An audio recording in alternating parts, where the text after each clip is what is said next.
Allez, retour sur ce plateau avec notre deuxième invité, Serge Onyumbe. Bonsoir et bienvenue. Bonsoir. Analyste politique. Et vous avez suivi avec nous justement le dialogue, mais aussi le discours du chef de l'État qui a annoncé l'application déjà des mesures en rapport avec l'accord, notamment la nomination d'un Premier ministre qui serait issu de l'opposition. J'ai posé la question à votre prédécesseur.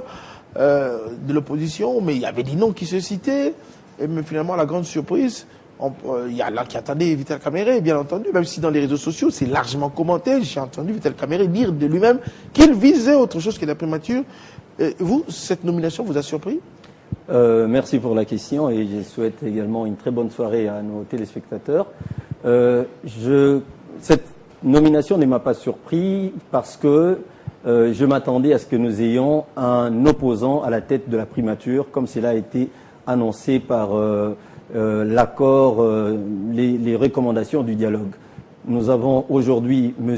Sami Badibanga qui a été le choix avec le pouvoir discrétionnaire du chef de l'État. Le choix s'est posé sur M. Sami Badibanga. J'ai dit c'est une très bonne chose. Aujourd'hui, les Congolais ont un Premier ministre issu de l'opposition pour des circonstances que tout le monde connaît. L'enjeu aujourd'hui, c'est maintenant arriver à réaliser les raisons pour lesquelles il a essentiellement été placé à la tête de la primature. Donc pour moi, c'est sans surprise. Alors, dans un environnement aussi bipolaire, je vais le dire, Serge Onyumbe, au moment où ceux qui ont opté pour le dialogue, il y en a qui ont opté pour la rue. C'est aussi un très grand problème. Déjà, demain, il faut le dire, qu'il y a peut-être une marche, peut-être un meeting non autorisé, mais ceux de l'IMT tiennent, le rassemblement tient quand même à ce rendez-vous. Oui, mais écoutez, c'est justement ça également un intérêt pour le Congolais de comprendre, de chercher à comprendre qu'est-ce qui se passe. Nous devons expliquer les choses dans leur contexte.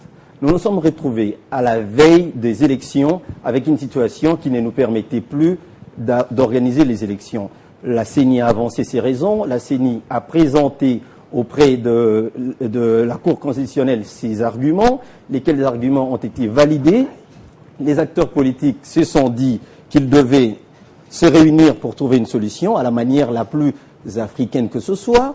Ils se sont retrouvés et au cours de ces discussions, nous avons des pistes de solutions. Là, c'est l'aspect pragmatique de la recherche du consensus. Il y a un autre aspect qui est celui des points de vue des uns et des autres. Je ne veux pas ici me mettre à dire que ceux qui sont du rassemblement ou leur thèse ne tient pas la route. Je peux au moins dire de manière claire que jusqu'ici, le dialogue a donné des pistes claires et pragmatiques pour la réalisation des élections qui sont pour nous aujourd'hui la priorité des priorités. Alors, le caractère inclusif du dialogue, par exemple, pour beaucoup, il faut un autre dialogue. Il faut une autre démarche, par exemple, telle que l'a préconisé. On a suivi quand même les émissaires qui ont été envoyés, les ambassadeurs du Conseil de sécurité des Nations Unies, la France, l'Angola, on a vu également, je crois, le Japon, oui, qui veulent aussi un peu plus d'inclusivité. Écoutez, Monsieur Paty, je voudrais ici revenir sur un élément qu'on semble oublier. Le fait pour le Congolais de se réunir n'est pas anodin. Ça ne sort pas de l'ordinaire, ça ne sort pas de la cuisse de Jupiter. Les Congolais ont l'habitude, quand il y a des problèmes, de se réunir. Nous avons eu plusieurs fois, on a commencé même par la table ronde, avec des Belges certes, mais c'était des Congolais qui avaient accepté la thèse de se réunir autour d'une table. C'est un peu comme vous et moi aujourd'hui, nous sommes autour d'une table en train de discuter. Nous avons eu Sun City, nous sommes passés par Lusaka. C'est une approche consensuelle et même humaine de discuter quand il faut trouver des solutions. Il faudrait enlever de la tête des Congolais que le fait de se réunir aujourd'hui ou demain, c'est... je ne sais pas moi, ça sort de l'ordinaire. J'aimerais qu'on ramène ça dans le contexte dans lequel... Revenons dans le contexte actuel. Moi, ma thèse est celle-ci. Un deuxième dialogue, ou un troisième, ou un quatrième dialogue, ne se justifierait que lorsque le premier dialogue n'a pas trouvé la réponse aux premières préoccupations pour lesquelles le premier a été convoqué. Voilà. Mais parlons des raisons pour lesquelles le premier dialogue a été convoqué. Il y avait une question claire. Il fallait avoir une date pour organiser les élections. Au terme du 18 octobre dernier, les recommandations du dialogue ont donné une date. Mars-avril 2018. Nous avions une question, une priorité sur les fichiers électoraux. Aujourd'hui, lesquels fichiers, lesquels fichiers avaient été discrédités par tout le monde. Il fallait la refonte du fichier. Pouvoir en place, opposition. Il fallait une refonte. On a aujourd'hui une information nette sur l'option qu'il faut lever. Il y avait une question sur les animateurs. Qu'est-ce qui s'est passé? Pourquoi on est arrivé aujourd'hui à voir M. Sami Badibanga à la tête de la primature? Le gouvernement actuel a raté son obligation d'organiser les élections. C'est une obligation, c'est une contrainte. Et il a reconnu ça. Enfin, il faut le dire. Il a reconnu pour des raisons qui sont les leurs. Je ne voudrais pas ici prêcher pour ce gouvernement qui a clairement dit qu'il a raté cette obligation-là. Nul ne sera entendu alléguant sa propre turpitude. Au moins, je peux dire que l'une des recommandations du dialogue, pour revenir sur ce que j'ai donné comme argumentaire, a permis aujourd'hui de sanctionner le gouvernement qui était en place pour un autre, et cela, c'est dans le but d'arriver à plus d'inclusivité et à un contrôle. Mais encore que ça, ce sont, comme qui dirait, des chapelets, des bonnes intentions. Avoir un Premier ministre de la primature, c'est bien, mais maintenant, les grands challenges, c'est d'arriver à réaliser cet objectif qui est offrir aux Congolais leur droit le plus citoyen, celui d'organiser des élections. Le challenge, c'est le budget, ça, il faut le dire que c'est le budget. Le budget, par exemple. Oui, la question du budget reste pendante. C'est aussi ça, l'un des challenges auxquels le nouveau Premier ministre, le gouvernement actuel, devra s'articuler. Mais attention, ce n'est pas impossible. On parle de quoi? On parle de 2 milliards de dollars.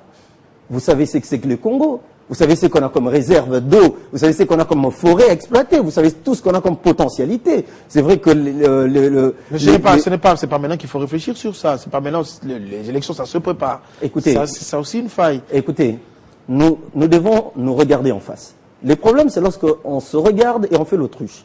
Regardons-nous en face et posons-nous la bonne question. Qu'est-ce qu'on doit faire maintenant? Est-ce qu'on doit continuer à sortir dans la rue? Est-ce qu'on doit casser? Est-ce qu'on doit rester dans cette logique où, puisque vous n'avez pas réussi, nous serons tous dans l'obligation de faire comme tout le monde? Ou bien on est dans une logique constructive ou même reconstructive? Parce qu'en fin de compte, ce dont il est question ici, c'est du Congo, c'est de la RDC. Il n'y a pas plus Congolais que ceux qui ont été au dialogue. Il n'y a pas moins Congolais que ceux qui sont au rassemblement. Nous sommes tous le fils et filles du Congo. J'aimerais qu'on ramène.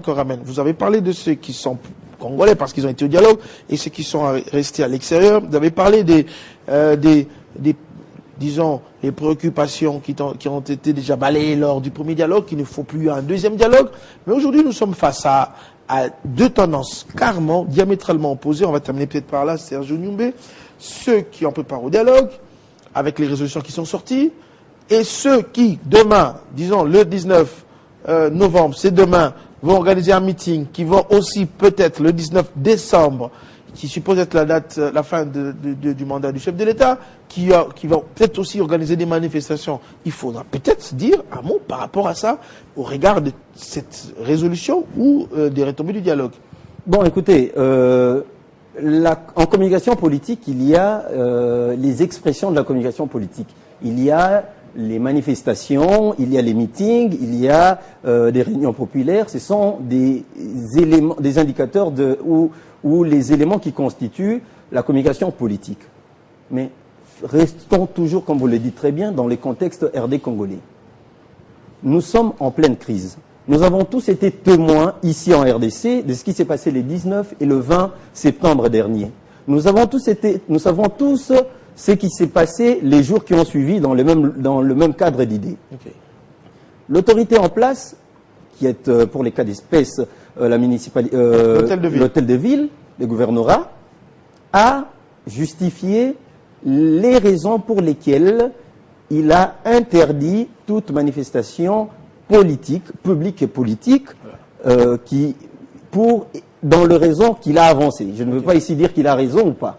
Mais au moins je vois qu'il y a l'intention de conserver ce qu'on appelle l'intérêt général. La paix sociale. La paix sociale, l'intérêt général, l'intérêt public, la protection des citoyens et de leurs biens, ça c'est une autre paire des manches. Aujourd'hui, il faut dépasser les sensationnels. Les sensationnels, c'est aussi le fait de se dire que j'ai fait le plein, j'ai réuni 10, 20 personnes autour de moi. Ça, c'est du sensationnel. Les Congolais ont besoin du concret. Les concrets, c'est quoi? Eh bien, fais la ronde, on te dira que nous voulons des élections et nous sommes en voie des élections avec le schéma proposé par le dialogue. Sergio Niumbe, merci, analyste politique. Merci d'avoir réfléchi avec nous sur ce sujet, rapport avec la politique, n'est-ce pas, République démocratique du Congo. Merci. C'est moi qui vous remercie et merci aux téléspectateurs de Télé5. Tu as suivi quand même vos analyses, c'était pointu. Merci beaucoup surtout. Merci à vous surtout. Cette analyse, allez, on va prendre peut-être le même sujet. Je vais